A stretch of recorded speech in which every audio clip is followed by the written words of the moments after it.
Yo, masih dilanjut di kebersamaan kita di Apa Kata Netizen. Hanya di sini di FM 91,2 Radio Kota Batik News Interaktif Solutif bersama saya Ribu Tawandi. Di kesempatan kali ini sudah menit ke-47, tinggalkan pukul 15 waktu Radio Kota Batik ya. Langitnya makin redup aja nih. Tapi jangan sampai ya semangat Anda jadi redup ya. Biarpun langitnya tambah redup, tetap aja ya semangat berkobar-kobar. Semangat teman-teman dong. Ye. Ya, seperti sore hari ini ya di Apa Kata Netizen. Anda masih bisa punya kesempatan untuk berkomentar berkenaan dengan topik kita sore hari ini, ngomongin soal pencopet yang akhirnya mengembalikan dompet si korban tapi tetap diburu sama polisi. Apa pendapat Anda? Yes. Nah, ngomongin soal copet, dunia percopetan. Ada ya dunia percopetan? Iya, ternyata ya pencopetan itu nggak cuman ada di Indonesia. Ada loh di Paris. Bahkan ini ada kasus yang menarik ya di Paris. Jadi ada kasus pencopetan yang merajalela di Paris saat Olimpiade tahun 2024 yang lalu. Wow. Nah, saat Paris menjadi tuan rumah Olimpiade 2024, itu ternyata dikenal pada waktu itu Paris dengan tingginya kasus pencopetan di tempat wisata populer. Nah, kemudian Prancis ini menempati urutan kedua dalam indeks pencopetan Eropa. Saya nggak tahu di Indonesia urutan keberapa ya. Dengan 251 pencurian per 1 juta pengunjung. Wow, terutama di tempat-tempat seperti Menara Eiffel dan Arc de Triomphe. Ya. Terus pencopetan ini ya, pencopet di Paris sana, di Prancis sana itu sering beroperasi di keramaian, ya pastilah sama di sini, dengan teknik mengalihkan perhatian korban. Sama juga sih ya. Dan para wisatawan yang tidak berhati-hati bisa menjadi sasaran empuk bagi para pencopet. Ngeri juga ya. Nah, jadi Prancis ini ternyata menempati urutan kedua dengan kasus pencopetan tertinggi di Eropa versi Côte Zone.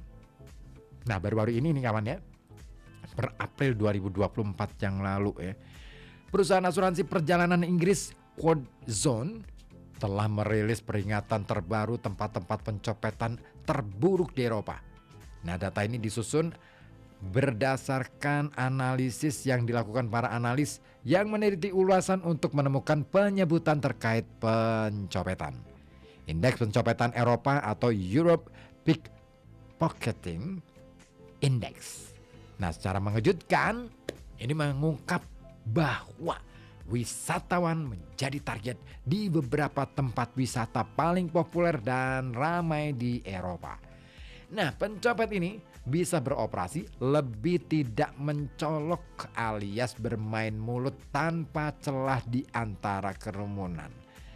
Itu menurut CEO Côte Zone, Greg Wilson.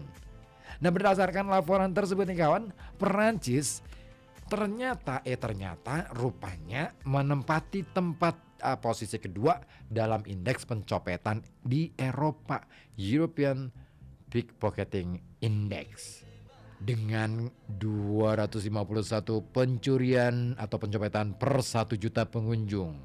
Nah, kasus pencopetan ini terutama terjadi di Menara Eiffel. Jadi kalau Anda ya pergi ke Menara Eiffel, hati-hati ya bawaannya, pokoknya jangan sampai kena copet deh di Menara Eiffel. Ya, apalagi kira-kira copetnya di atas Menara Eiffel nggak ya? Nyampe sana nggak ya? Nah, tetapi selain di Menara Eiffel juga sering terjadi di sekitar Arc de Triomphe. Ini apa ya? Yang ini loh, kayak pintu gerbang gitu loh. Ya, yang ada di alun-alun itu, tapi bentuknya keren. Kalau di sana itu ada peringatan apa ya? Itu peringatan bersejarah kalau di sana. Itu menjadi monumen peristiwa tentang siapa Bonaparte dan lain sebagainya. Nah, juga Katedral Notre Dame serta museum seni terkenal seperti Orsay dan Louvre.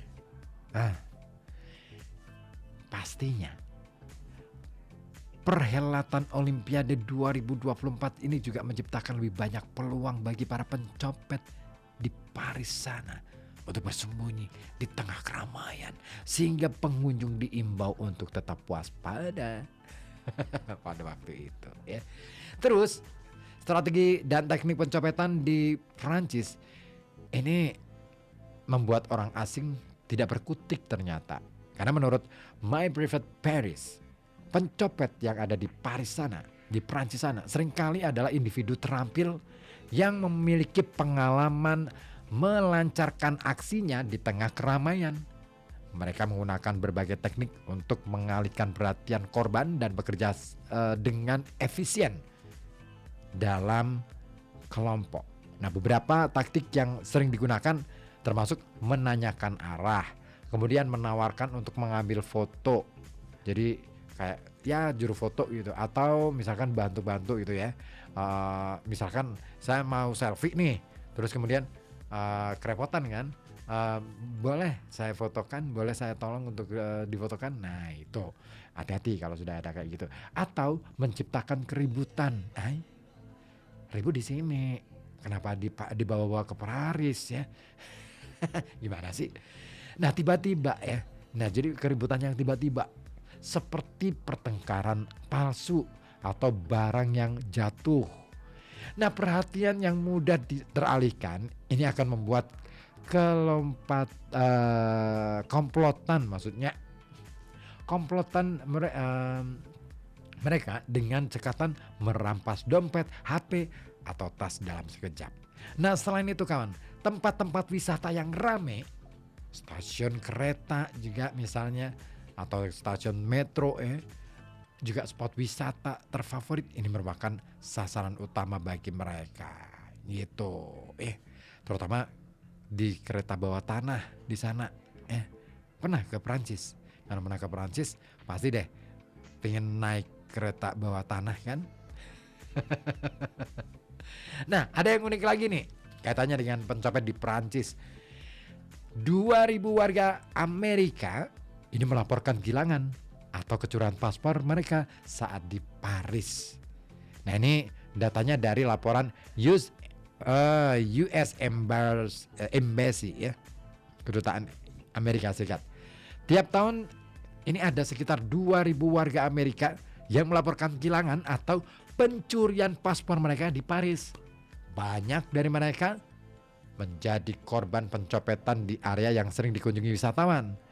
Ya kayak tadi ya ada museum, kereta bawah tanah, stasiunnya, terus kemudian lain sebagainya. Pokoknya itu. Nah, pencopetan ini profesional kalau di sana ya. Seringkali bekerja berpasangan atau dalam kelompok besar, dan korban seringkali tidak menyadari apa yang telah terjadi hingga menyadari dompetnya hilang baru mereka sadar. Terus ada juga nih manajer bulu tangkis Indonesia juga pernah loh kecurian di momen Olimpiade Paris 2024 lalu. Jadi seperti dilaporkan oleh Japan Today, seorang pemain rugby sevens asal Jepang ini pernah menjadi korban pencurian atau pencopetan perhiasan dan uang tunai di kamarnya di desa atlet selama Olimpiade 2024 Paris.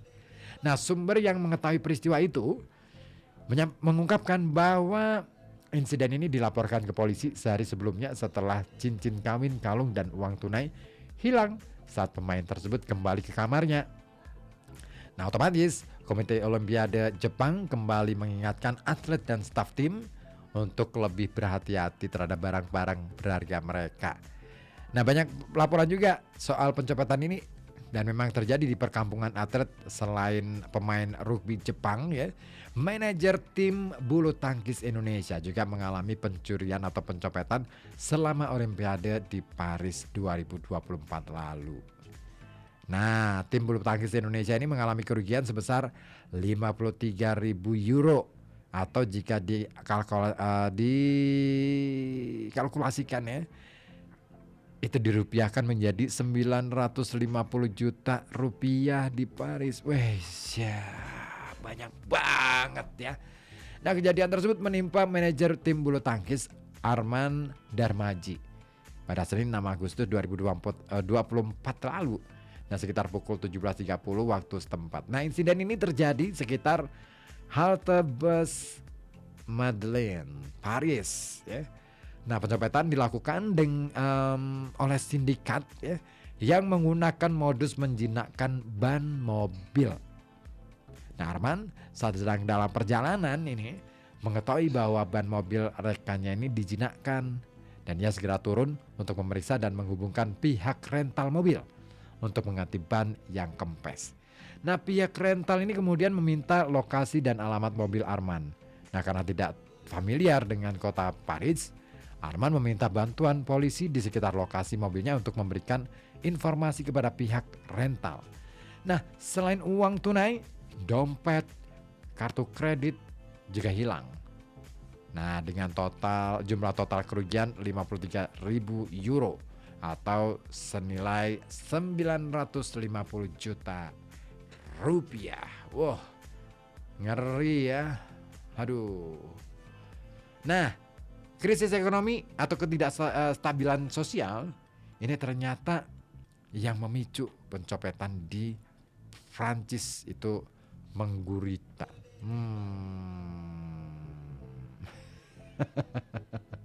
Gitu ya. Ah, itulah Prancis. Sekalipun negaranya maju, ya ada aja ya. Gak beda jauh. Oke, saya mau ke komen-komen dulu yang sudah masuk di 08554 209112. Mas Hamtaru di Tirto. Kalau pendapatku berhubung ini viral skala nasional, di sana ada panggung. Oh, ini ngomongin soal komentar soal ini ya. Aksi pencopetan yang dilakukan oleh dua pencopet di depan Gubernur Jakarta Pramono Anung ya, saat acara kok Mas dan Mbak sih Abang None Jakarta ya 2025 di Taman Ismail Marzuki. Nah, kata dia nih, kalau pendapatku berhubung ini viral skala nasional, di sana ada panggung juga, ada kesempatan untuk mendapatkan citra baik setinggi-tingginya Kang Mas. Siapa tahu kalau berhasil menangkap pencopet itu, satu unitnya dapat reward, naik pangkat semuanya. Siap komandan. Mau request dong? Oke deh, nanti ya. Siapa lagi? Ada Adi di Kulu tadi ya, ikutan gabung. Mana nih komentarnya? Saya sependapat dengan opini Willy, kalau sang pencopet cuma rakyat biasa dan sudah mengembalikan hasil copetannya. Kalau sampai proses hukum masih berlanjut, berarti hukum di negeri ini tebang pilih, tajam ke bawah, tumpul ke atas. Oh gitu ya? Oke, itu pendapat Anda semuanya ya. Takim dia berkembang. Kalau negaranya maju, ya pencopetnya juga malah semakin maju, Mas. Malah lebih tersistematis. Oh iya ya, benar juga nih. Ya kan gini. Kalau istilah kita onorupo gitu ya. Lain ladang, lain ikannya, lain kebun, lain buahnya. Apa deh? Ya begitu ya. Oke, terima kasih.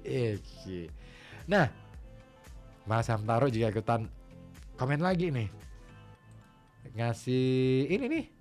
Ngasih gambar apa nih? Mr. Bean stops a Christmas thief. Oh, ini video ya. Jadi pencurian paling ikonik di Eropa. Oh iya, dilakukan pada saat Natal gitu ya. Oke. Ya sama lah. Di kita Lebaran pun juga banyak rame ya. Tahu aja kalau lagi pada banyak duit dan lagi banyak ini dapat THR gitu ya. Oke deh. Sudah jam 4 sore rupanya. Kayaknya apa kata netizen harus saya akhiri sampai di sini dulu ya. Ketemu lagi minggu depan deh sama aku di apa kata netizen. Nggak tahu deh. Yang lain udah jalan belum ya?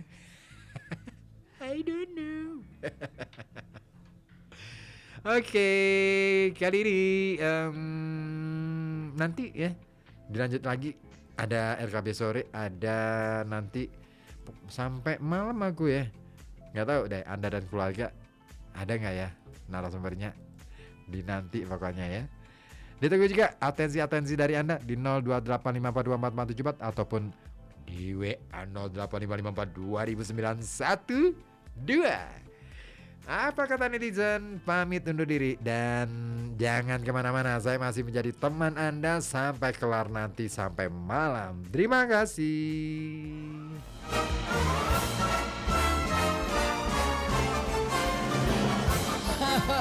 Hai, baru saja Anda simak Apa Kata Netizen Persembahan FM 91,2 Radio Kota Batik. Sampai jumpa.